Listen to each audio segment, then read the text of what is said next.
Bueno, como les decía, vamos a empezar. Este tema es muy interesante y es importante que vayamos conociendo un poco más lo que es nuestro derecho romano. Buenos días, maestra. Buenos días a todos. Bienvenido.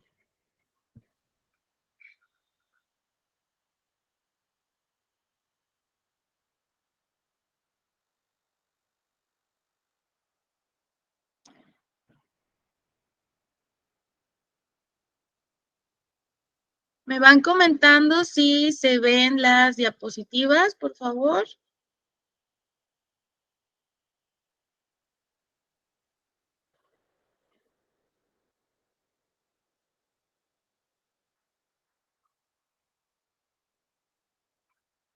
¿Se ve? Sí, maestra. Muchas gracias. Bueno, esta parte de nuestros temas que vamos a ver en el módulo, vamos a hablar acerca de los periodos que tuvieron político-jurídicamente hablando en el derecho romano. Tenemos que entender que esta es de las primeras formas políticas de gobierno de la ciudad en el estado en Roma y se dividió en tres. Este periodo político-jurídico que nos ayudó a desarrollar todo el compendio de leyes que hoy conocemos, empezó por la monarquía, ¿sí? La monarquía, como les decía, fue la primera forma política de gobierno en la ciudad-estado de Roma. La fundación de Roma empezó en el siglo XVIII antes de Cristo aproximadamente y la primera estructura de la comunidad primitiva romana. Acuérdense que les platiqué de estos gemelitos, Rómulo y Remo. Bueno, Rómulo se convirtió en el primer monarca, el primer rey de Roma, y él fue el que poco a poco fue creando lo que fue la propiedad, el cambio de producto, y vamos a ir conociendo su fondo social, cómo estaba constituido la monarquía en Roma, cómo teníamos una sociedad, ya existía una sociedad romana. Los primeros que vamos a conocer eran a los que llamamos gens o la gente. Este era un sólido grupo suprafamiliar infraestatal con un antepasado común, ¿sí? Practicaban su propia religión, tenían su propia organización y podían incluso declarar la guerra. En esta época histórica, Roma fue una confederación de gens, ejercieron influencia política hasta que el Estado comenzó, bueno, a cambiar. ¿Qué eran esto? Bueno, estas eran las personas que estaban empezando a crear Roma, ¿sí? Estaban empezando a desarrollarse socialmente hablando. Estas personas empezaban grupos que tenían cosas en común. ¿Y qué tenían en común? Bueno, pues practicaban la misma religión, tenían una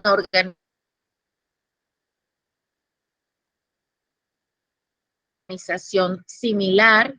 Entonces, estas personas se iban a reunir. Apareció la domus, que es la familia, porque todos sabemos que, bueno, la familia es el centro de una sociedad, ¿no? Entonces, empezamos a estudiar lo que fue la familia. La familia en Roma estaba integrada por el jefe, el pater familias, mujer, hijas e hijos, y descendientes unidos por el parentesco civil. El poder de este pater familia era el único propietario, sacerdote doméstico y juez dentro de la domus. Tenía el derecho de vida y muerte, el ius vitae necisque sobre hijos y nietos.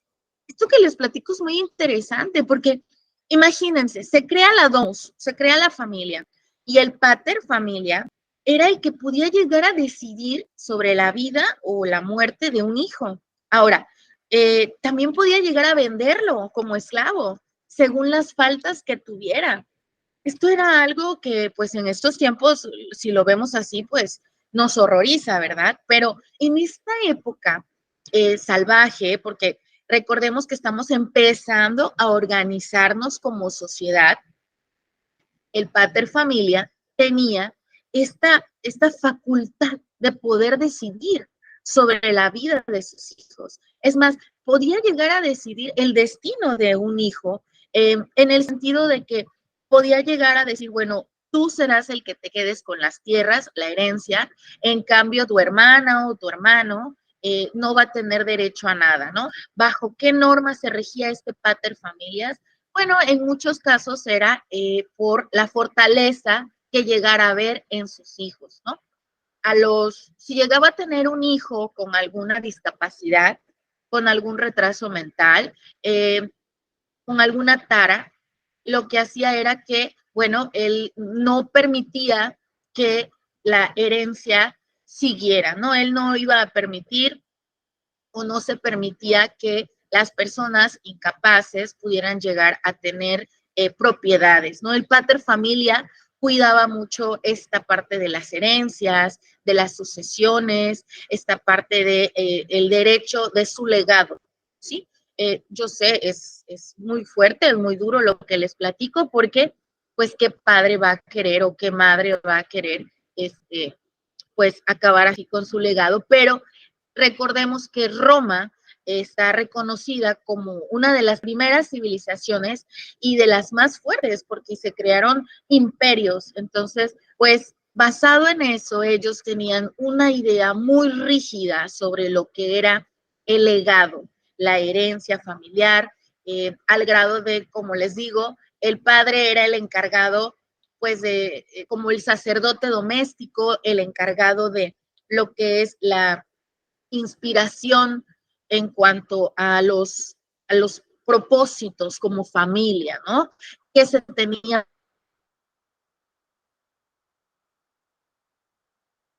pensado como familia.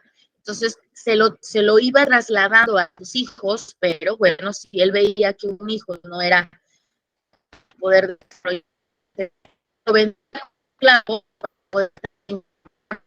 de dinero, o pues tenía, como les digo, el de la vida.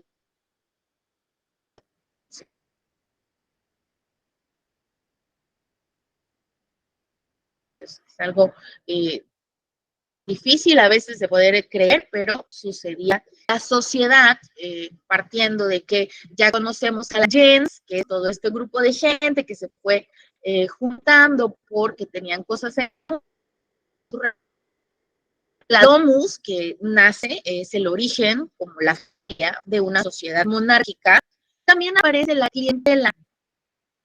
¿Quiénes eran estas personas? ¿No? ¿Qué era la clientela en Roma en la época de la monarquía?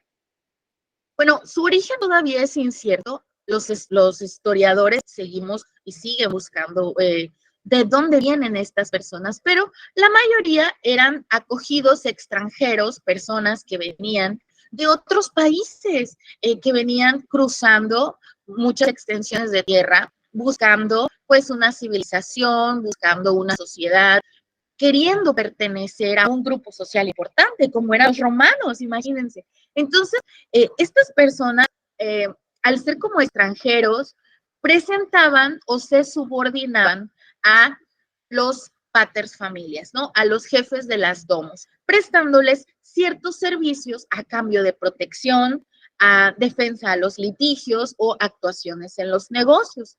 ¿Qué era esto? Bueno, pues la domus, la familia, cuidada, protegida por el pater familias, podía recibir a estas personas extranjeras, a esta clientela, y el pater familias, a cambio de sus servicios, a cambio de que tal vez los apoyaran cuidando las tierras, apoyándolo en algún servicio que se necesitara en el cuidado tal vez de los animalitos que se tenía, borreguitos, vaquitas, todo esto. Estas personas contaban con la protección del pater familias, ¿no? Pertenecían de alguna forma a la domus, pero no eran considerados personas, ¿no? Estos eran pues considerados no esclavos, porque no llegaban a ser esclavos, pero pues el pater familia nunca les daba un lugar dentro de la domus en el sentido familiar, ¿no? sí pertenecían a la domus, pero estos tenían más bien un estado de servicio, ¿no? Esas personas que no son de mi familia, más sin embargo, de alguna manera están apoyando al auge de mi domus, al auge de mi familia. Entonces yo, pater familia, me veo en la obligación de proveer de protección, llegar a defenderlos si llegan a tener algún problema, o apoyarlos en la actuación de algunos negocios, ¿no? Ya en ese entonces, ya fíjense cómo los romanos empezaban a definir las personas, empezaban a definir los roles y las facultades que pudieran llegar a tener cada ciudadano romano, creando un modo social, conociendo el modo social de los romanos. Hasta aquí, cuéntame alguna duda. Estamos en la gens, la familia, la domus y la clientela. ¿Estamos bien? ¿Sí se entiende?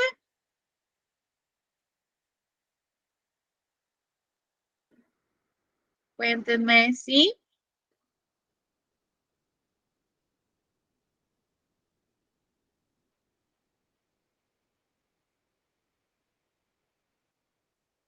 ¿Sí? ¿Sí me escuchan?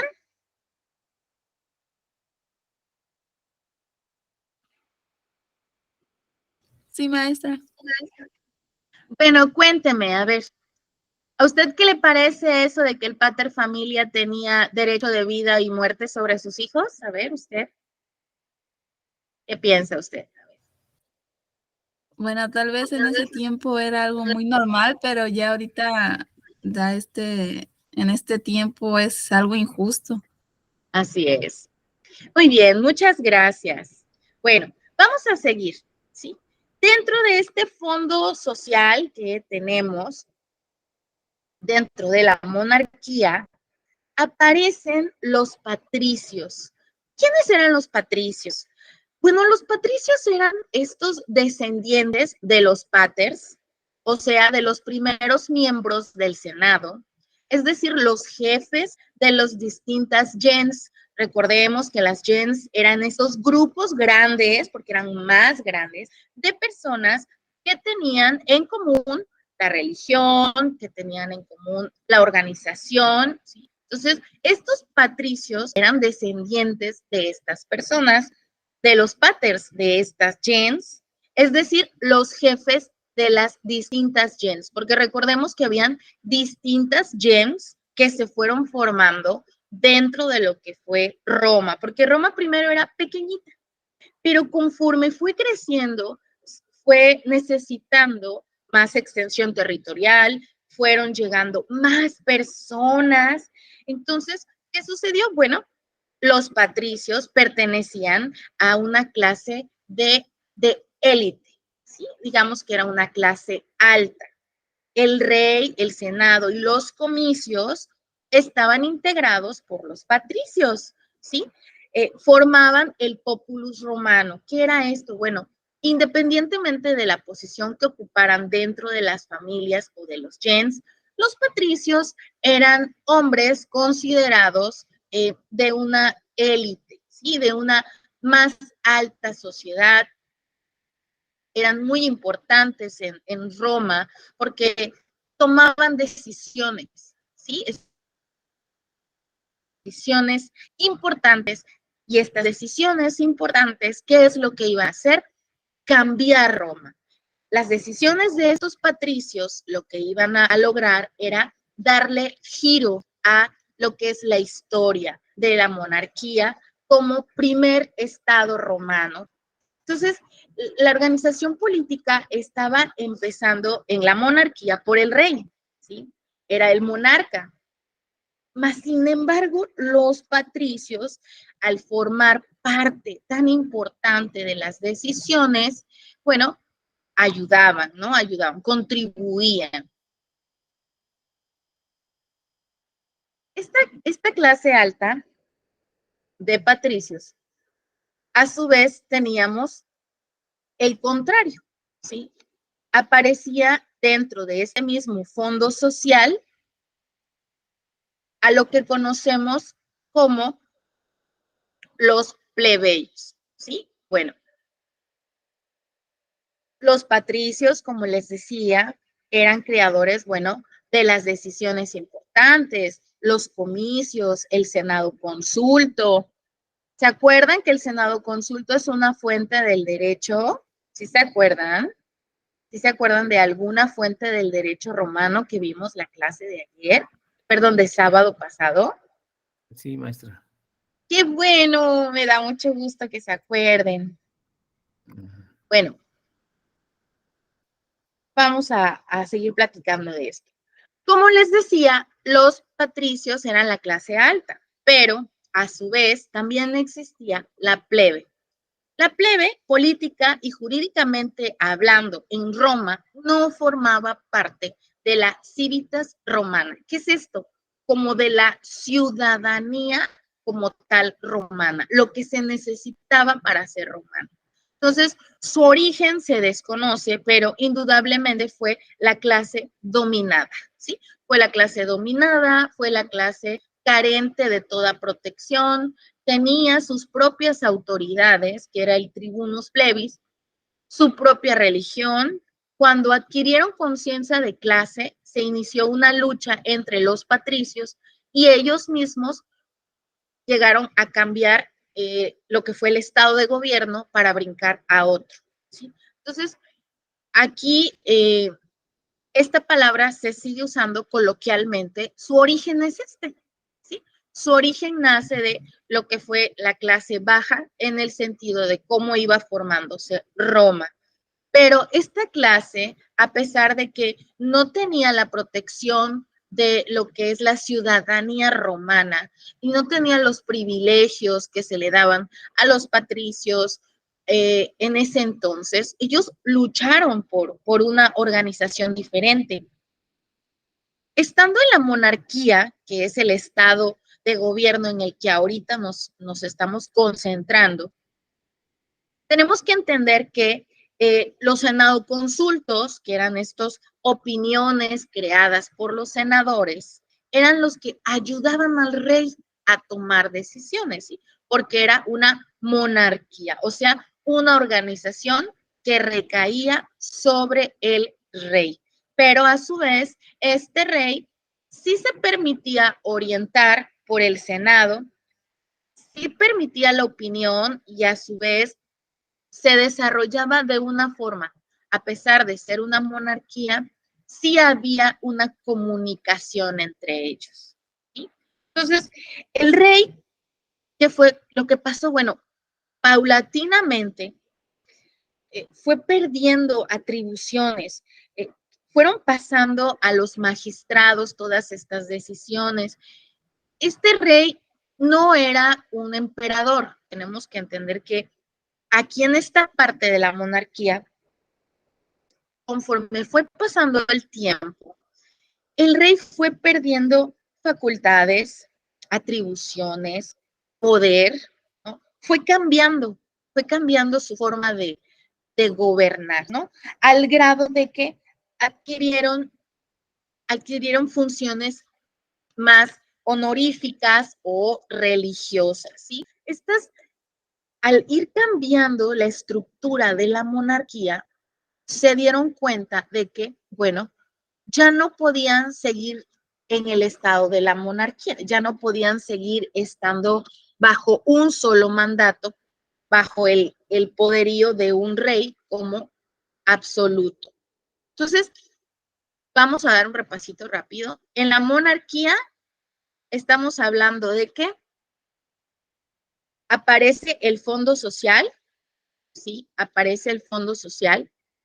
¿Y cómo aparece representado? Bueno, recordemos que están las gens, que son este grupo de personas, grande grupo de personas, en donde, bueno, se va creando su organización. Recordemos que los seres humanos somos personas sociales, somos personas que al reunirnos buscamos, consciente o inconscientemente, compartir, ¿sí? Tener afinidad a las personas. Bueno, pues las gens buscaban y tenían esa afinidad. Es por eso que aparecen como un fondo social importante dentro de la monarquía, ¿sí?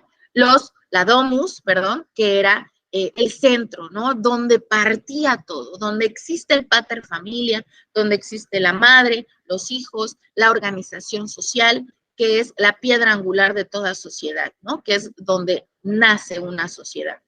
Después va apareciendo estas clases que son la clientela, por ejemplo, eran todas estas personas, acuérdense, que prestaban un servicio, sí, a la domus. ¿A cambio de qué? Protección, porque buscaban que el pater familia los protegiera, tener una función lícita dentro de la sociedad, porque necesitaban desarrollarse, tener techo, casa, comida, ¿sí? Pero de una forma lícita. Entonces el pater familia los adoptaba de alguna manera. Existían las clases como los patricios y, ¿cómo se llamaba la otra clase social? ¿Quién me dice? A ver. La plebe. Sí, y hasta el día de hoy, luego, si se dan cuenta, es un lenguaje coloquial, ¿sí? Quiero que se pongan a pensar seriamente cómo estas personas que estamos hablando de que todo esto sucedió en el siglo VIII antes de Cristo. El siglo VIII antes de Cristo, imagínense, o sea, ni siquiera estaba apareciendo el cristianismo, ¿no? Estamos en el 2023. ¿Cómo aparece por primera vez esta sociedad? ¿Cómo aparece esta parte importante de la sociedad, los plebeyos? Estas personas libres que no tenían derechos políticos, ¿sí? Que eran personas que podían trabajar, podían ser parte del ejército, podían tener negocios, podían tener una sociedad en donde no les permitían ser parte de lo que es la ciudadanía romana. Como que eso era otra parte de Roma. O sea, ellos no podían vivir, estar dentro de todo lo que es Roma, mas sin embargo no estaban como tal unidos, ¿no? Vivían o habitaban o existían, estaban, mas sin embargo no se mezclaban. Esto es una característica de la monarquía, ¿sí? También existían los hombres libres, estas personas que trabajaban para los patricios, ¿sí? La clientela, como lo conocemos también. Y estaban aparte los esclavos, ¿sí? Que, bueno, pues estaban compuestos por personas que no podían pagar sus deudas, personas que eran presos de guerras, cuando Roma empezaba todas estas guerras por la extensión territorial. ¿Por qué se peleaban los romanos? Bueno, ellos peleaban por tener más territorio, la dominación de Roma, ¿no? El crecimiento de lo que es esta ciudad, esta nación. Entonces, todos estos esclavos venían a veces hasta presos de guerras, ¿no? Hasta aquí la monarquía. Más o menos lo tenemos claro. Es la principal creación del Fondo Social Romano, ¿sí? En la monarquía van apareciendo estos escaloncitos que tenemos de los esclavos, los hombres semilibres o la clientela, los plebeyos y los patricios. Entonces, la monarquía la conocemos como la primera, más no la única, forma de organización en Roma. ¿Dudas hasta aquí? Cuéntenme. ¿Algo que me quieran platicar, que les haya llamado la atención? ¿Alguna duda que tengan? Vamos a ver, platiquen. ¿Algo que les haya llamado la atención, que les haya gustado? No, pues, maestra, pues, muy interesante, porque a pesar de que tantos años han pasado, bueno, eso menciona del siglo VIII a la fecha, van más de 1000 años y todavía se siguen manejando, pues, de alguna forma esta política, porque Así es. todavía existen esas clases sociales, aunque las denominan o se esconden bajo otro nombre, pero todavía, y actualmente todavía seguimos mencionando esas palabras, no me llama la atención como, pues coloquialmente, que dicen, no, pues me voy con la plebe, o sea, con el pueblo, con el montón, a diferencia de que, pues todavía estas clases sociales se siguen dando en nuestra actualidad. Sí, muy interesante el tema, la verdad. Sí, gracias, muchas gracias. Pero sí, tiene razón. O sea, ¿cómo es posible, verdad? Que las palabras, lo que son las palabras, al día de hoy, 2023, seguimos utilizando esta palabra y, como bien dices, para referirnos a esta clase de me voy con la plebe, o es mi plebe, me voy, o ¿qué pasó, plebe? O sea, este contexto viene de hace miles de años atrás, ¿sí? Pero no lo sabemos. Pensamos que es lo de hoy, ¿sí? Que es lo moderno, es lo que está en tendencia. Mas, sin embargo, no sabemos que esta palabra, que esta clase social a la que tantos pertenecemos, existe desde hace miles de años atrás y ahí viene lo bueno, les voy a contar, porque esta es la parte de la monarquía, que fue la primera forma política de gobierno en Roma, pero no fue la única. Vamos a dar un salto ahorita en la historia, en una de las épocas más bonitas que también tuvo y de un apogeo increíble, la República Romana. Este es otra forma de gobierno, ¿sí? Atrás dejamos la monarquía, atrás. Ahora viene la república. ¿Qué sucedió? Como todo, se cansaron, ¿sí? Se cansaron las clases sociales. Al ver demasiada desigualdad, ¿qué es lo que buscamos como sociedad? Justicia. ¿Qué otra cosa buscamos? A ver, alguien que me diga, ¿qué buscamos como sociedad? Sí, a ver, Pues ¿qué buscamos? igualdad, Muy equidad, bien, igualdad. sí, Sí. exacto. Sí, muy bien. Claro, eso es lo que buscamos como una sociedad. No queremos un desnivel de clases. Los romanos también lo querían. Entonces aparece la república, ¿sí? En esta república, bueno, pues nos damos cuenta de que el rey no funcionó. Lo hacemos a un lado. Mas, sin embargo, aparece la oligarquía. Maestra, ¿qué es la oligarquía? Bueno, déjenme decirles, es un sistema de gobierno que queda en manos de pocas personas, ¿sí? Pertenecientes a una clase social. Si seguimos dentro de lo que es un sistema político adecuado, pero ¿qué es lo que se busca? Bueno, se busca que siga funcionando, pero de una forma en donde el Senado, los magistrados, los jurisconsultos tengan más autonomía, ¿sí? Ya no iba a estar el rey por encima de todos, ¿no? No, no. Y vamos a tratar de lograr que el Senado, todo lo que eran estos comicios, todas estas personas que representaban diferentes familias, llegaran a tener un acuerdo, ¿sí? Un acuerdo de cómo se iba a ir llevando la, la organización social, las leyes, ¿sí? Entonces, la república como tal fue una transformación, fue un cambio. En la monarquía era el rey, por encima de los demás, y todas estas clases sociales que les enseñé como escalerita. En la república, la transformación del sistema romano fue impuesto sin duda por las necesidades políticas y económicas que en ese momento se necesitaban, ¿sí?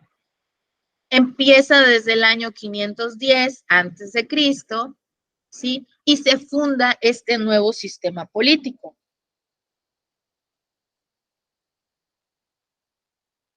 En la república, las cosas son diferentes. ¿Qué sucede?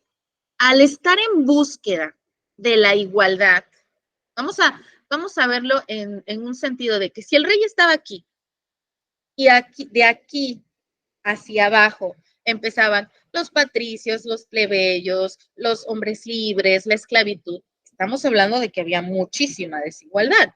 Es una escalera en donde si tú ves de arriba para abajo, pues hay mucha distancia.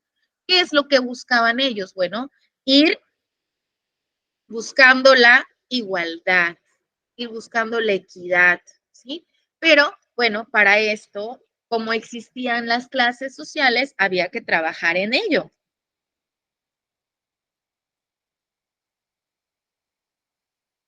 El conflicto, la pelea, la lucha entre los patricios y los plebeyos, por ejemplo. Esa fue una de las cosas que creó y impulsó a que la República empezara a tener cambios drásticos en su forma de gobernar.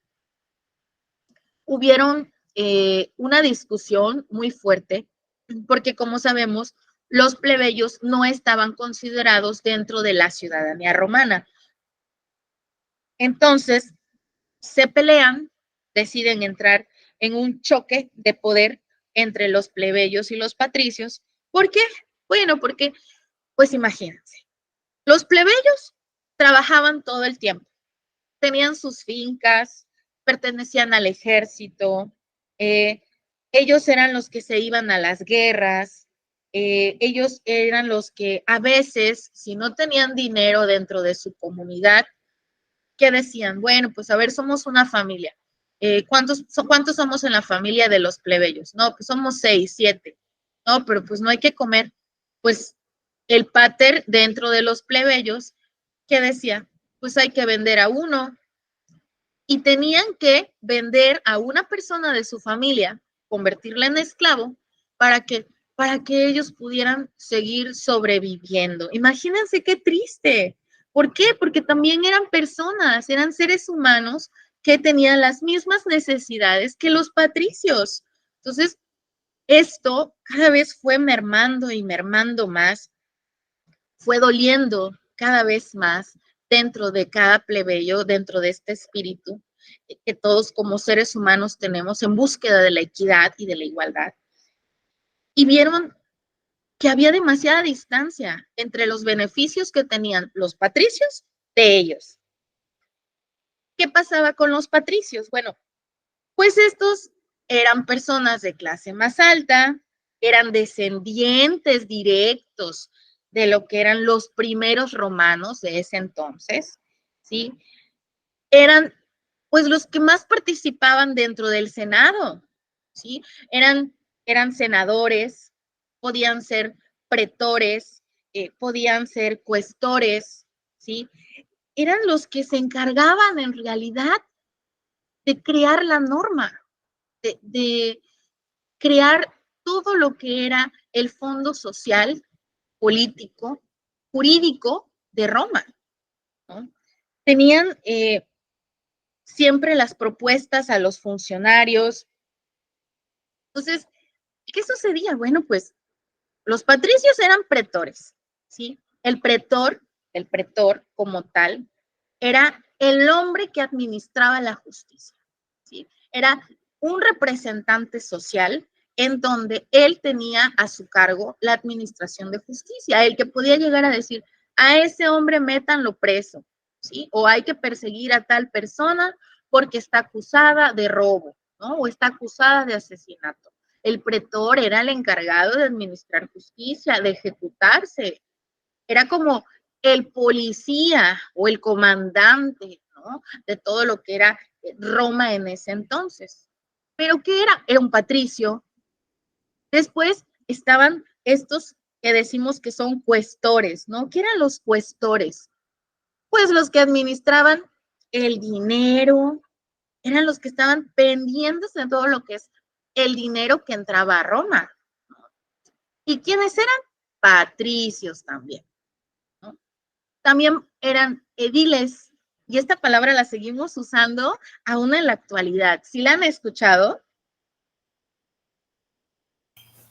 Sí, maestra, así se le llama también a los presidentes municipales. Así es. Ediles. ¿Por qué? Así es. Los ediles. ¿Por qué? porque administran una ciudad, ¿sí? Administran una ciudad. Entonces, y también era patricio, sí, también. Entonces, el cónsul, por ejemplo, que también era otra figura importante dentro de este conflicto de los plebeyos con los patricios. El cónsul era patricio también. ¿Y de qué creen que se encargaba? Del ejército. Era el encargado de las fuerzas del ejército. Entonces, ¿qué sucedía? Pues no teníamos nada para los plebeyos. ¿Por qué? Porque el Senado, que era el que administraba, digamos, que todas estas reglas de conducta, que era el que iba creando las políticas, eran patricios. Los magistrados eran personas que iban ejerciendo el gobierno, patricios, ¿sí? Las asambleas populares, lo que llamábamos comicios, y que eran los que ayudaban a elegir a los magistrados, que eran patricios. Entonces, todo esto provocó pues una lucha. Los plebeyos nos cansamos. ¿Qué dijimos? No, esto es un motivo de lucha, ya no podemos seguir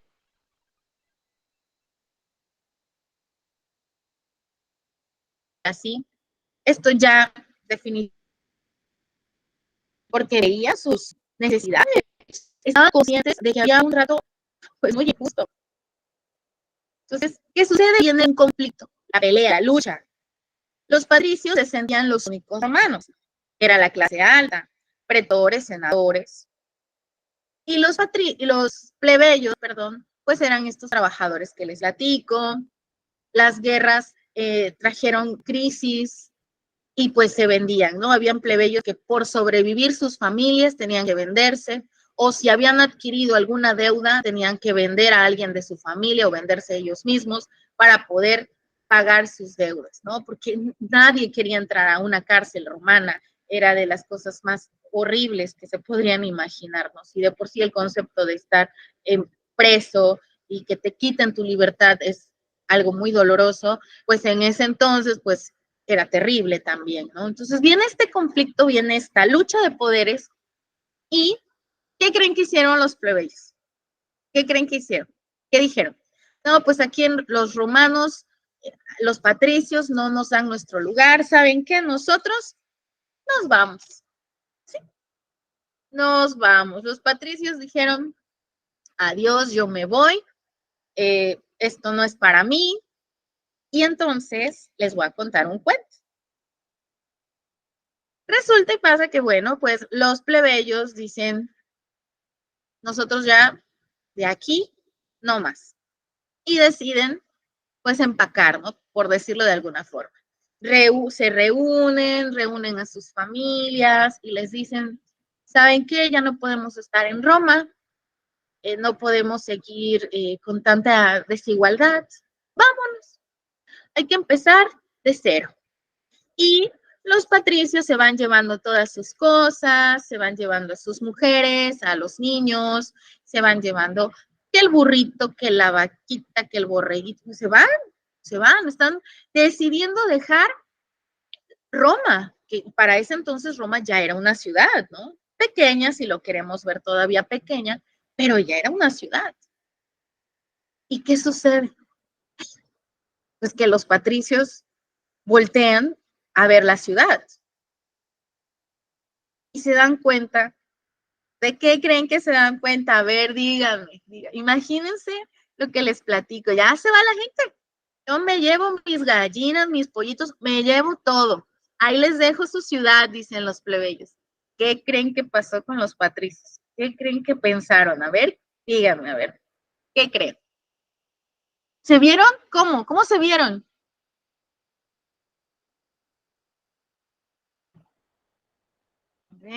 A ver, chicas, a ver, cuéntenme, a ver, piensen, imagínense. Yo me voy, dicen los plebeyos. Ahí les dejo todo. ¿Qué creen que sintieron los patricios cuando se dieron cuenta que tenían una ciudad grandísima? Pero ¿qué creen? Ya no había plebeyos. ¿Qué creen que pensaron los patricios? A ver, cuéntenme. A ver, chicas, alguien, anímense, a ver. Vamos, chicas, a ver, cuéntenme.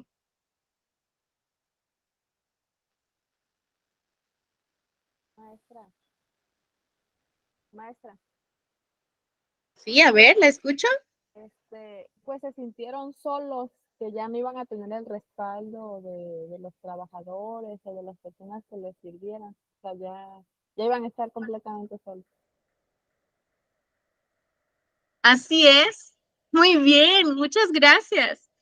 Se sintieron solos y se dieron cuenta que ellos necesitaban a los plebeyos, que los plebeyos eran importantes, que no podían seguir con esta dinámica que tenían de tanta desigualdad. Y entonces mandaron a uno de los patricios, que en ese entonces, pues digamos que era como un patricio buena onda, porque así dice la leyenda o la fábula que les cuento.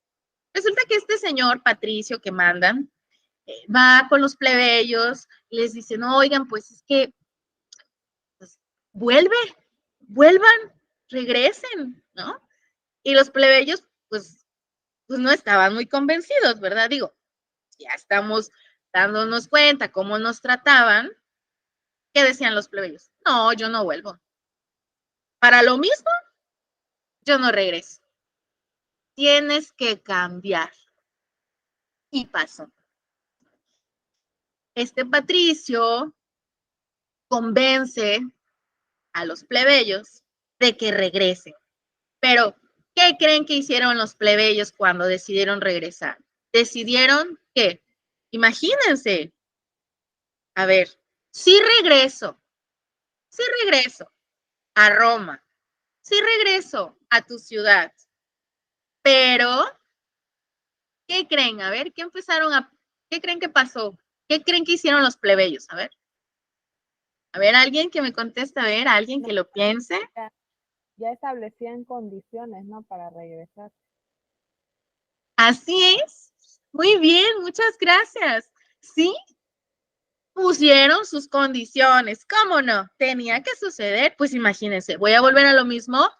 No, ellos pusieron sus condiciones. Y una de las condiciones más importantes que ellos pusieron para poder regresar a Roma fue que tuvieran un lugar dentro de lo que era toda esta organización política, ¿no? Que es donde aparece su tribuna plebis, ¿sí?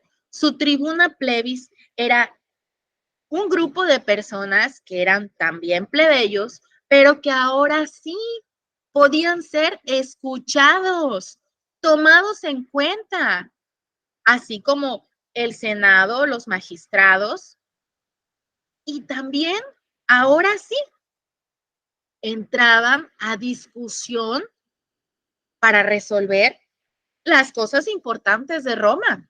Porque antes, ¿qué les decían? No, tú no opines, tú aquí no eres nada, tú no opines.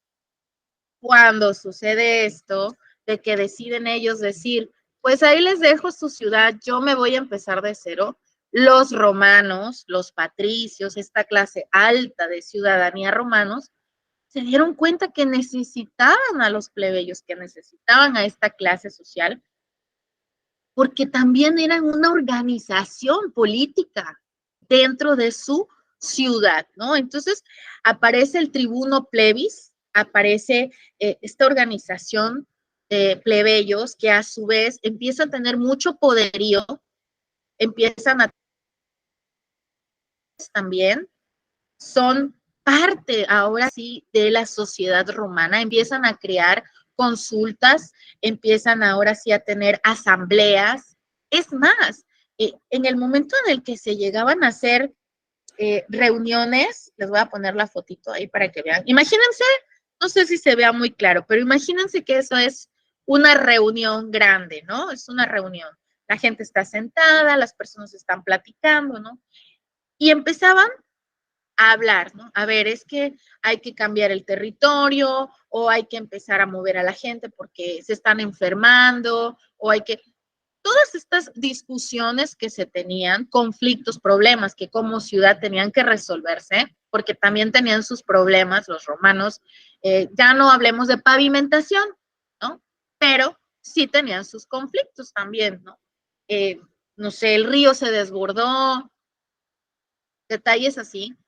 Los plebeyos, a través de la tribuna plebis, ya tenían la facultad de poder decir, de alzar la mano y decir, esto a mí no me parece.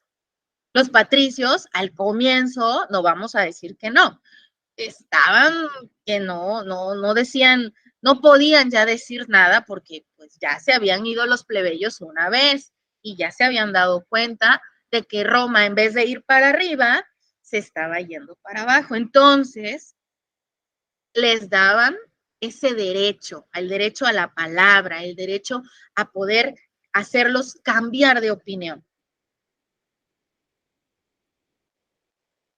¿Hasta aquí dudas de la República? Cuéntenme. ¿Algo que les haya llamado la atención? Interesante, ¿verdad? Gracias, maestra, todo muy claro. Gracias. Bueno, en la República, al existir ahora sí, vamos a decirlo de alguna forma, una mejor comunicación entre las clases, los plebeyos y los patricios empezaron a dejar de ver que tuvieran muchas diferencias, ¿no? Ya no. Ellos empezaron pues a comunicarse mejor. Y gracias a esa mejor comunicación que se tuvo, aparecen las 12 tablas. Las 12 tablas en la República fueron la ley, ¿no? Fue considerada la lex rogata por excelencia, ¿sí? Estas tablas que ustedes pueden ver ahí son unas tablas que primero pues fueron tablas de madera. Y vamos a decir que eran de madera porque pues digamos que era como el borrador, ¿no? A ver, yo en mi tabla de madera, en mi borrador, voy a ir a empezar a hacer las leyes de Roma. Voy a empezar a decir, a formular qué cosas son delitos, qué actitudes, qué situaciones están en contra de lo que yo considero bueno, cuáles van a ser los caminos a seguir. Por ejemplo, empezaba a haber un cambio en cuanto a la forma de pensar, empezaban a diferenciar cada vez más lo bueno de lo malo, empezaban a crear normas de conducta, cómo debe comportarse una persona, ¿no? Ya no podemos salvajes, no podemos estar resolviendo todo con la espada, a golpes, no, ya empezábamos como civilización a crear la ley, ¿sí? A crear la ley. ¿Qué decía esto? Bueno, pues iban a empezar a organizarnos. Las 12 tablas buscaban una organización y tuvieron que ser 12 porque de verdad había muchas cosas que organizar. Al día de hoy estamos conscientes de que nosotros tenemos códigos civiles, códigos penales, códigos administrativos, fiscales, mercantiles, laborales. O sea, sí nos damos cuenta, ¿verdad? Que la ley tenía que ir acomodándose, separándose. No podían seguir una sola, ya no se podía, ¿no? Entonces, los romanos se dieron cuenta. Ellos se dieron cuenta. Entonces, crean estas 12 tablas que después las hacen en bronce, grandísimas, las podemos ver chiquitas en las fotos, pero en realidad eran unas tablas grandísimas, grandísimas, grandísimas, donde se iba escribiendo las conductas, ¿no? Las normas a seguir. Y aquí vamos a ver un pequeñito resumen. Y digo pequeñito porque de cada tabla hay un sinfín de información que ellos fueron cada vez más estudiando, ¿no? Analizando. Entonces, de las 12 tablas que aparecen en la República, como les digo, a esta comunicación que se llegó, y a todo el estudio que se estuvo haciendo de los contextos sociales, ¿no? Aparece la tabla número 1. Esta tabla habla del procedimiento in iure, o sea, la comparecencia ante el magistrado. ¿Qué era esto? Bueno, yo necesito hablar con los magistrados. Yo tengo un problema. Tengo un problema. ¿Cuáles eran los pasos que yo tenía que seguir para poder hablar o llevar mi caso al magistrado? Al día de hoy nos sigue pasando. Tabla número 2. El procedimiento in iudido. Trata de las instancias judiciales. ¿Qué sucede? Ya hay una división. ¿Por qué? Porque necesitábamos ir dividiendo según la situación que estuviéramos pasando, ¿no? No era lo mismo decir, es que mi vecino me echó la basura de su casa enfrente de mi casa y me voy a ir con el fiscal, ¿no? Con el de derecho penal. Tenía que irse pues al ayuntamiento, ¿no? A lo que es la administración pública, el camión de la basura, todas estas partes los responsables. Buscaban, con la tabla número 2, las instancias, o sea, las diferentes personalidades que iban a ayudarlos, ¿no? Según las diferentes situaciones de conflicto que estuvieran viviendo. La tabla número 3. El procedimiento ejecutivo en caso de confesión o condenación. ¿Había crímenes en Roma? Claro que sí, como en toda ciudad. Habían crímenes, había delincuencia, pero para poder llevarse a cabo cualquier ejecución o condenación, se tenía que llevar un procedimiento. Y esto lo vemos al día de hoy. A ver, ¿en qué derecho podemos ver eso? A ver, ¿quién me dice? A ver, alguien que tenga la idea. En el derecho penal, ¿no? Sí, exacto. Y aquí ya están empezando. O sea, son pequeños pasitos que ya estaban dando los romanos para que nosotros tuviéramos el derecho penal, nuestra organización. Porque el derecho penal no nació así como de, ay, buenos días, hoy voy a pensar en el derecho penal. No, los romanos fueron los que empezaron con sus 12 tablas. La tablita número 4, la patria potestad. Bueno, todos tenemos una idea de lo que es la patria potestad, ¿verdad? A ver, ¿alguna compañerita? A ver, chicas, ¿a alguien que tenga una idea de lo que es esto de la patria potestad? Maestra, cuando se gana un juicio, por ejemplo, cuando los padres se están divorciando, y ya ahí el juez dictamina a quién le va a otorgar la patria potestad, quién tiene más derechos de tener, en este caso al hijo, ¿no? Ahí pues aplicaría esa parte. Así es, muy bien. Es triste, ¿verdad? Porque pues es triste que los padres se peleen por los hijos, es algo triste, pero es verdad lo que dice la compañera. Ahí aparece también la patria potestad, ¿no? Que es este poder que se va a tener como padre, ¿no? Para poder orientar a un hijo, hacerse responsable del niño completamente, todo lo que es la manutención, la educación, hasta la forma de la crianza. Entonces, aparece desde la tabla 4. Porque, ¿qué creen? ¿A poco no pensaran que se peleaban los patricios, los plebeyos en esa época? Claro que sí, ¿no? Pero existía una patria potestad como un poder absoluto sobre los hijos, acuérdense. Entonces, esta patria potestad está en la tabla 4. Después, en la tabla número 5, aparece la tutela, la curatela y las sucesiones, ¿sí? Todo lo que tiene que ver con el testamento, el orden del nacimiento, porque, bueno, pues seamos conscientes, ¿no? Uno como padre nunca está seguro de lo que va a pasar con los hijos. Entonces, en la tabla 5, la tutela habla acerca de tal vez esos hijos que tienen alguna discapacidad y que también necesitan otro tipo de cuidados.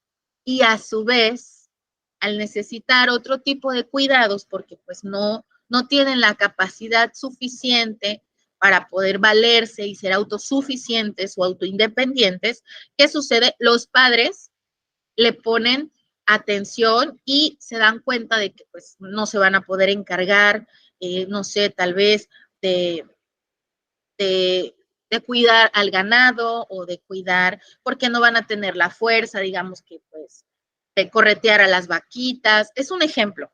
Entonces, aparece la tutela y la curatela y las sucesiones en la tabla número 5, porque aquí se buscaba, acuérdense que el romano era, el pater familia era muy estricto. Entonces, ¿qué decía él? El pater estaba muy preocupado cada vez que llegaba a tener un hijo con una discapacidad. ¿Por qué? Porque en su testamento no lo iba a poner. Era la realidad. El orden de su nacimiento para el romano de esa época era muy estricto, ¿no? Entonces decía, no, a ver, se lo voy a dejar a tu hermano, porque tú no tienes la capacidad mental o física para poder seguir cuidando, pues digamos que las tierras, ¿no? ¿Por qué? Porque se necesitaba esta decisión, esta fuerza física, ¿no? Estas facultades especiales, ¿no? Entonces, al darse cuenta el romano de lo que estaba pasando, llega a la tabla 5. Más adelante aparece la tabla 6, con lo que es la propiedad, la posesión y el usucapio. El romano se daba cuenta que necesitaba establecer límites sobre la propiedad, ¿sí? A ver, esto es mío y eso es tuyo. Entonces, esta es mi propiedad y esa es tu propiedad. Él buscaba que se referenciara ya este derecho, ¿no? A ver, yo, pater familia, tengo esta domus, esta mujer a su vez me dio 8 o 9 hijos.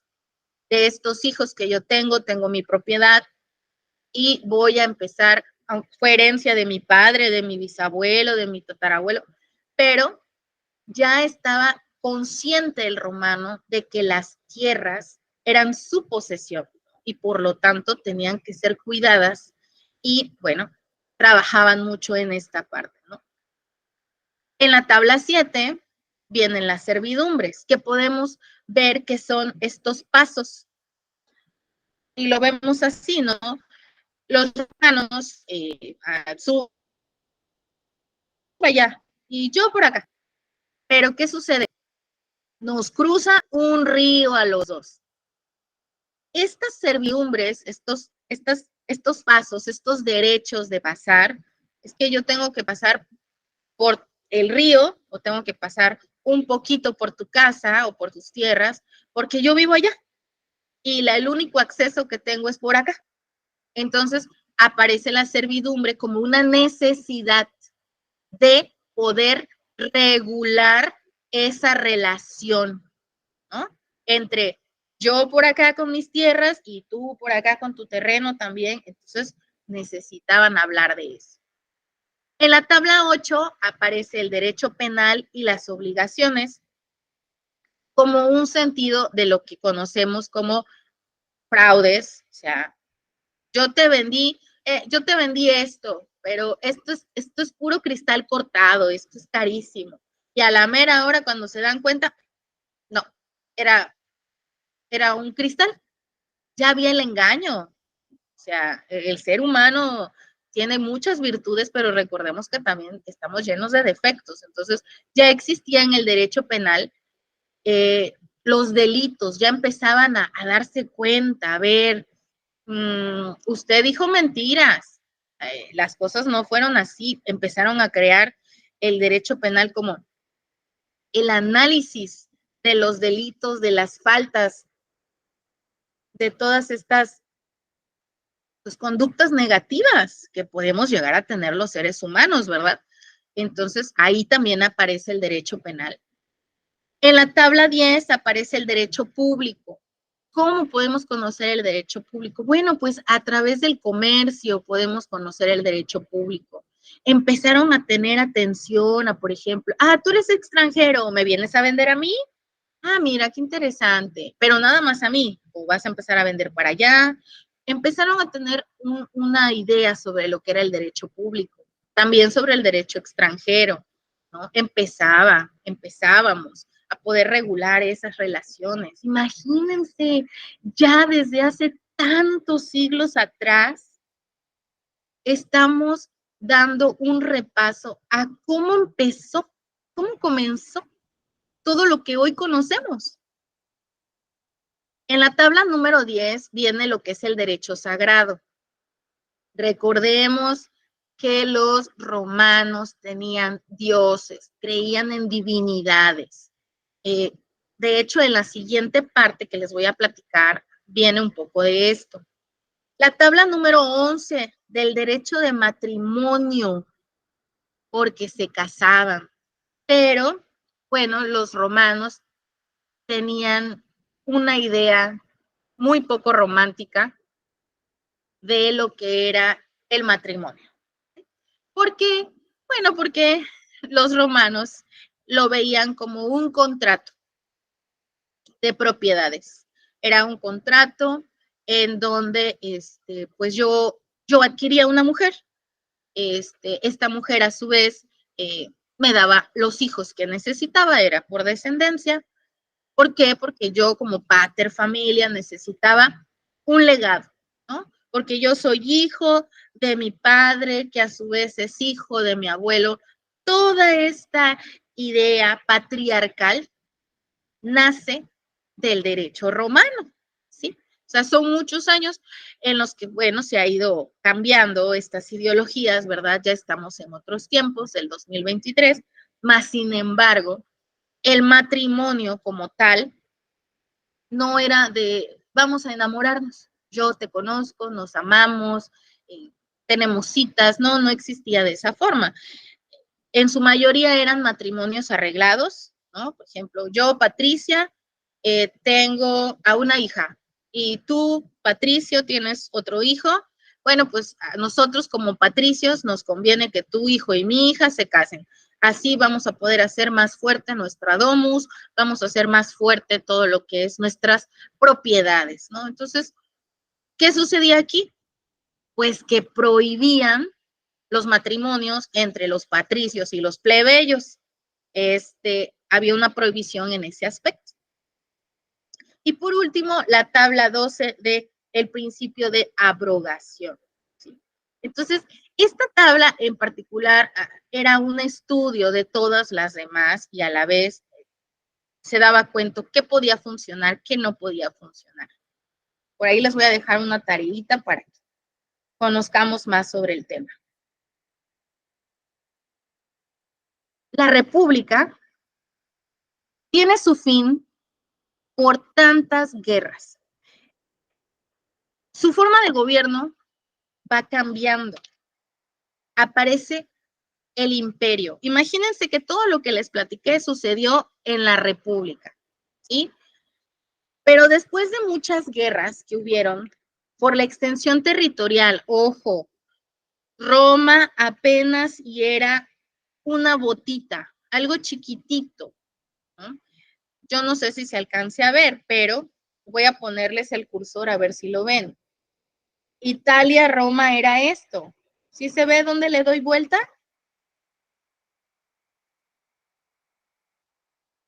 Sí, maestra. ¿Sí o no se ve?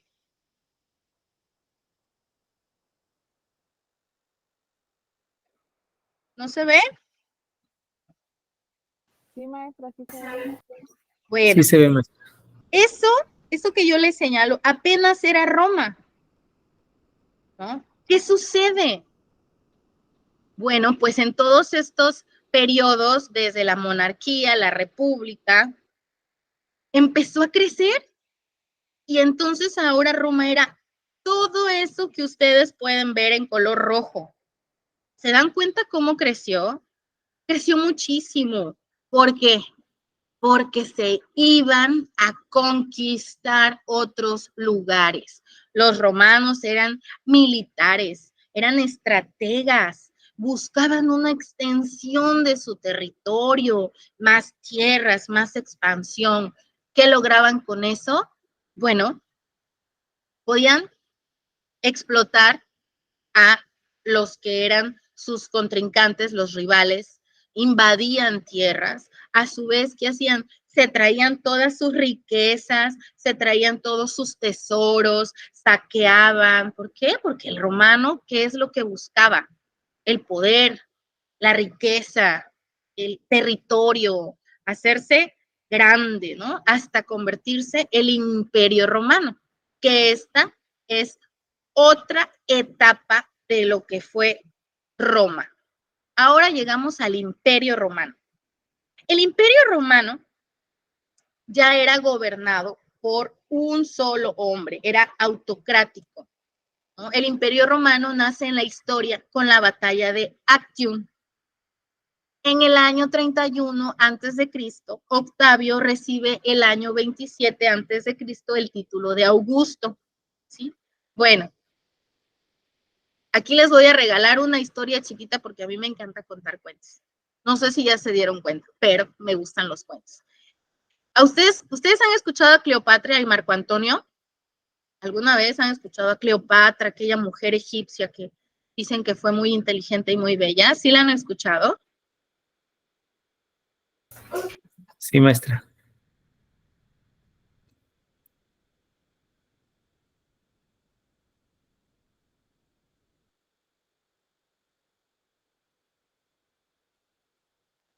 Bueno, pues Marco Antonio, que era el amante de Cleopatra, se peleó con Augusto, con Octavio, con este emperador, porque ya estamos en el imperio. Entonces, Augusto, como emperador de Roma, quiere entrar a Egipto. ¿Por qué? ¿Por qué quiere entrar a Egipto? Por las riquezas, por el oro, por todas las maravillas que tenía este país. Pero Marco Antonio era amante de Cleopatra. ¿Y qué sucedió? No quería que él se robara las cosas pues de su amada. Cleopatra, a su vez, no quería que el imperio romano se llevara, saqueara todas lo que eran las riquezas y las tumbas de sus antepasados, ¿no? Entonces, esta batalla de Actium tiene ese contexto histórico. Otra parte importante del periodo de la diarquía. ¿Por qué diarquía? Bueno, esta parte del imperio romano, esta parte donde ya es un imperio, donde ya no hay república, esa ya pasó, ya se pelearon tanto que llegó un gobierno autocrático. Yo, emperador, voy a concentrar en mí todo el poder, yo voy a ser una figura de autoridad, donde yo voy a controlar todo y yo nada más les voy a decir, tú cobra esto, tú saca esto, tú ve y domíname tal ciudad, a ti te quiero en las calles para que estés cuidando, tú te vas a ir a Egipto, tú te vas a Turquía. El emperador ya nada más con el dedo decía todo lo que se tenía que hacer. Ya no había una república, ya el Senado, ya los jurisconsultos, ya no era lo que fue en la república. Desafortunadamente entramos en un lugar más absolutista, ¿no? Dentro de esto aparece la diarquía, que era lo último que se podía concebir del Senado, el emperador y la diarquía. En estas situaciones, el emperador había creado clases de constituciones imperiales. ¿Qué es eso, maestra? Pues son dictámenes, era la forma en la que el emperador se comunicaba con los pueblos, con los patricios, con los extranjeros. Era la forma en la que habían decisiones judiciales y el emperador usaba 4. Los edicta, que eran estas disposiciones imperiales al pueblo. Por ejemplo, el emperador era, pues, a veces era muy malo y decía, ¿saben qué? Hoy no vamos a abrir los puestos y los negocios de pan. ¿Pero por qué, emperador? Porque no quiero que coman pan, ¿no? Y no se podía vender una migajita de pan y no se podía conseguir ni un poquito de pan porque las edictas eran estas disposiciones imperiales en donde el emperador a veces llegaba hasta a ser castigador con su pueblo, ¿no? Después estaban los mandata. Estas eran más bien las instrucciones que les daban a sus funcionarios, ¿no? Por ejemplo, el emperador le decía al jefe militar, ¿no? ¿Sabes qué? Vete a Egipto. Yo necesito que me vayas a invadir Egipto. Y el emperador usaba su derecho de mandata y el funcionario, el ejército, se tenía que ir. Otra era los decretos, ¿sí? Estas eran decisiones judiciales tomadas por el emperador como magistrado supremo. Estos eran los decretos. Estos eran esas decisiones que decía el emperador, así como de, y no quiero que ninguna mujer traiga vestido azul.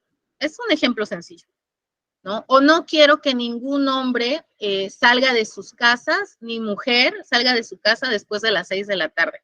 Estos decretos importantes, ¿no? O todos van a pagar podríamos decir, ellos tenían muchos impuestos. Entonces, si tienes 2 hijos, ya me vas a pagar impuesto. Pero, emperador, tienes 2 hijos, me tienes que pagar me tienes que pagar porque ya tienes 2 hijos, ¿no? Estos decretos también. Y por último, los rescripta, ¿no? Que eran estas respuestas que le daba el emperador a los funcionarios y a los particulares. Bueno, les recuerdo que estamos en la monarquía, en el imperio. En el imperio. Bueno, dentro del imperio estaba el imperio absoluto. Acuérdense que antes era un imperio, pero con diarquía, o sea, todavía existía el Senado. Ya no hacía nada, pero existía. Después se puso, pues, más feo. ¿Por qué? Porque apareció el imperio absoluto, el dominato. Y todos los poderes se concentraban en manos del emperador. Quiero que se vayan dando cuenta cómo vamos cambiando las formas de organización política. En este imperio absoluto fue una época de franca decadencia. Era terrible porque este emperador era demasiado egoísta. No se preocupaba en realidad por el pueblo de Roma. O sea, era tanta sus ganas de expansión, era tanta su ambición por conocer la riqueza de otros países y traérsela a Roma, que dejó de preocuparse por los romanos, dejó de preocuparse por las necesidades de un pueblo, ¿no? Entonces, el imperio absoluto empieza con Diocleciano. Es un emperador que, bueno, se dio a conocer porque, pues, se dio cuenta, ¿no? Que Roma estaba en decadencia, ¿no? Que estábamos, imagínense, ya era un poder absoluto en la economía, legislativamente hablando, judicialmente hablando, socialmente hablando, ya era demasiado, porque el emperador reunía en él todos los cargos públicos, todos.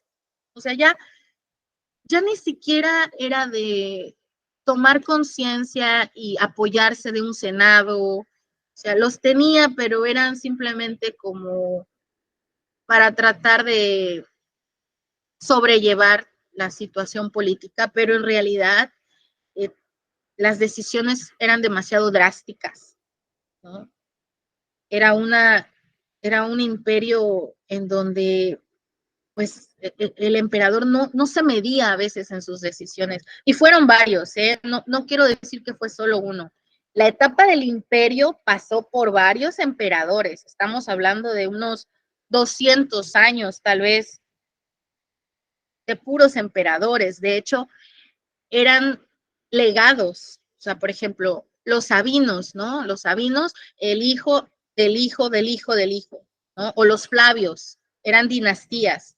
Y igual, el padre al hijo, el hijo al nieto, así sucesivamente, ¿no? O sea, eran descendencias que se iban dando a través de generaciones. Eran, por ejemplo, no sé, un apellido, ¿no? Martínez es un ejemplo. Y el hijo de mi abuelo, mi tatarabuelo, y así se llevaban hasta que se derrocaban, pero era muy duro. El imperio fue de las etapas más críticas de Roma.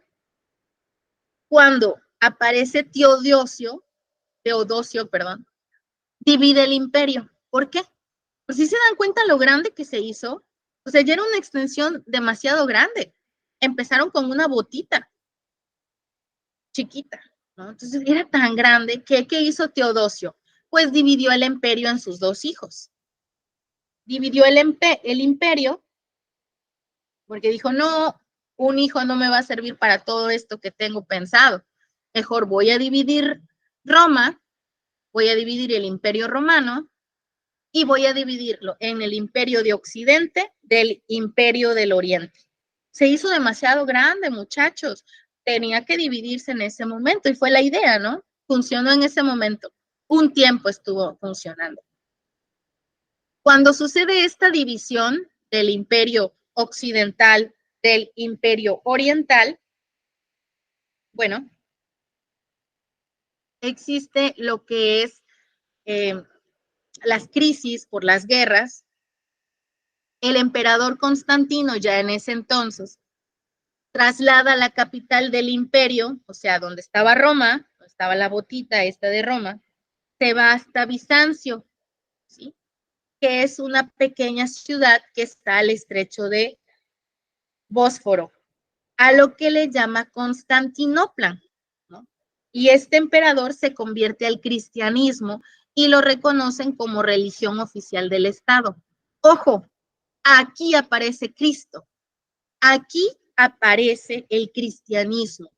Constantinopla, que era Bizancio, el imperio bizantino, ¿no? Ya adquiere el cristianismo. ¿Por qué? Bueno, estamos del lado del oriente, ya estamos del lado de Siria, de Turquía, ese es el oriente. Y en cambio el occidente es todo lo que es Italia, Londres, Milán, estamos del otro lado, ¿no? Entonces, aquí se los puedo explicar. El amarillo es el imperio oriente, es donde empezó Constantinopla, donde empezó el cristianismo. Entonces, este es el oriente y el occidente es el verde. Ahí en el mapita, no sé si se alcanza a ver que es verde, ahí empieza el occidente, ¿no? Entonces, ¿qué sucede? Bueno, desafortunadamente, con tantas luchas, con tantas guerras por parte de los bárbaros, de los vándalos, ojo, los vándalos, aunque suena coloquial, era un grupo de personas, eran bárbaros que venían de lugares del norte de Rusia, lo que se conoce como Rusia, todo lo que es la corriente germánica, así se hacían llamar, bárbaros, vándalos, todos estos vienen hacia el imperio del occidente, de lo que quedaba de Roma, y lo desaparecen, o sea, ya desaparece en ese momento el imperio del occidente y se queda el auge en el imperio del oriente. ¿Hasta aquí alguna duda que tengan de lo que es la monarquía, la república y el imperio? ¿Algo que me quieran compartir? Acuérdense que ahorita estamos en el imperio. ¿Ve? Muy bien, maestra, muy claro todo. Pues ahora sí que son conceptos que todavía seguimos manejando en la... Pues está muy bonita esa historia, ¿no? Pero en la realidad todavía se sigue, pues el hombre nunca tiene llenadera, decimos, ¿no? Siempre queremos más y más, y como ahorita, ¿no? La expansión de los países que siguen peleando territorio o las partes políticas que siguen peleando, o sea, es como ir agrandando sus políticas es muy interesante lo que estamos viendo ahorita, ¿no? O como ahorita también lo que pasa en nuestro país políticamente, donde los poderes están en una situación de medir quién puede más, como la Suprema Corte de Justicia de la Nación, con el Poder Ejecutivo, el Poder Legislativo. O sea, estamos en una situación política que está pasando en nuestro país, que me recuerda a esto que estamos ahorita en esta plática que usted nos está dando. Lo sé, porque es cíclico, ¿sabes? O sea, es cíclico. Es algo impresionante a veces, pero les voy a seguir contando. Aparece que, bueno, pues el Imperio Romano es tan grande, llega a su punto de quiebre, se separan en dos partes, el Imperio del Occidente se pierde completamente. ¿Por qué? Porque vienen otras tribus, vienen otros invasores y ya no se puede seguir, ¿no? Y el Imperio del Oriente es el que sobrevive, ¿no? Justiniano, en el año 1522 ascendió al trono imperial, ¿sí? Que reinaría hasta su muerte en el 565. Justiniano es este señor que ven ustedes ahí, como que está sosteniendo algo, y alrededor aparecen muchas personas atrás de él. Si se dan cuenta, él vuelve a traer a los senadores, al ejército, él se va creando, a pesar de que estaba dentro de la etapa de monarquía, de imperios,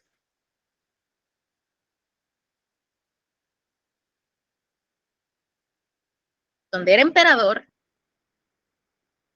de acuerdo con muchas de las ideologías que se tenían en ese entonces.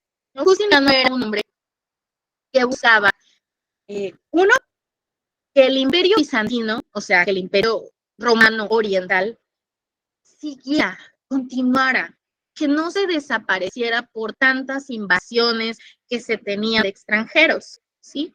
Otra cosa que buscaba Justiniano como emperador era unificarse, unificar a Roma, unificar las ideologías de cierta forma políticas y sociales, ¿no? Justiniano buscaba restaurar el territorio. A él le daba pena darse cuenta cómo después de que Roma fue lo máximo en cuanto a territorio, en cuanto a todo lo que fue la extensión de las tierras, pues ya nada más quedara la mitad. Entonces Justiniano, con ayuda del ejército, él buscaba eso, ¿no? Él buscaba unificar, restaurar el territorio. Pero él era un jurisconsulto. Él tenía las bases de emperador, él era un hombre que le gustaba mucho el poder transmitir todo lo que era el conocimiento del derecho, y crea el cuerpo del derecho civil, que es el Corpus Juris Civilis. El Corpus Juris Civilis es el cuerpo del derecho civil y que al día de hoy nosotros tenemos desglosado de alguna forma, es parte de nuestro derecho actual, ¿no? El Corpus Juris Civilis estaba dividido, ¿sí? Fue una recopilación de todo. Justiniano lo que buscaba era, a ver, el digesto, las pandectas. Esta compilación era de las sentencias de los jurisconsultos, lo que hoy llamamos la jurisprudencia, la que conocemos hoy en día como jurisprudencia. Esta palabra se la tienen que aprender. ¿Por qué? Porque, ojo, al día de hoy como abogados la van a seguir utilizando, porque la jurisprudencia es toda esta compilación de sentencias de los jurisconsultos, de los magistrados, que nos sirven a los abogados al día de hoy para poder entender más las situaciones del derecho. Entonces, Justiniano ya había pensado en eso, y él en el Corpus Juris Civilis crea el digesto. Las institutas, que es otra parte del Corpus Juris Civilis, es el tratado o el encargado de la enseñanza del derecho. Justiniano quería que toda Roma tuviera conciencia de lo que es el derecho y se pudiera aprender. Así como los romanos pudieron ser artistas, pudieron ser famosos en la literatura, en la escultura. Bueno, él deseaba, Justiniano, a través del Corpus Juris Civilis, que las institutas ayudaran a la enseñanza de todos los romanos de la concepción del derecho. Dentro del Códex, que también está dentro del Corpus Juris, está compuesto por un conjunto de leyes imperiales. Estas eran las leyes que a través de los siglos, bueno, los emperadores habían empezado a crear que funcionaban, que era un códex, era parte del compendio que se necesitaba en el Corpus Juris Civilis. Y por último estaban las novelas. Fíjense, qué simpático. Las novelas. ¿Qué creen que eran las novelas? El conjunto de leyes promulgadas por Justiniano. Eran las leyes, eran las situaciones en donde las conductas tenían que ser valoradas para saber si era una conducta buena o una mala. Las novelas, que también estaban dentro del Corpus Juris Civilis, formaban parte importante de este compendio. Entonces, Justiniano nos viene a dejar una herencia grandísima al día de hoy con el Corpus Juris Civilis, que es el cuerpo del derecho civil, con estos 4 libros, con estos 4 compendios, porque él decía, yo lo tengo que juntar todo.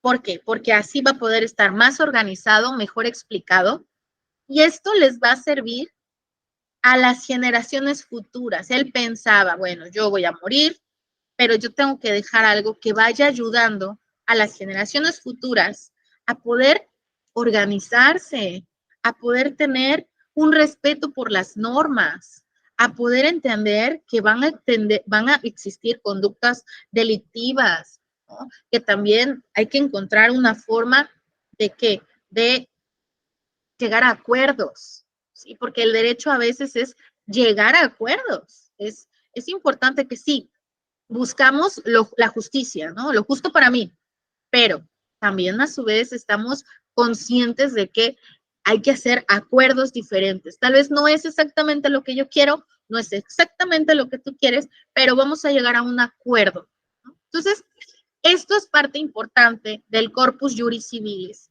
y estos 4 libros que lo forman son lo que al día de hoy todavía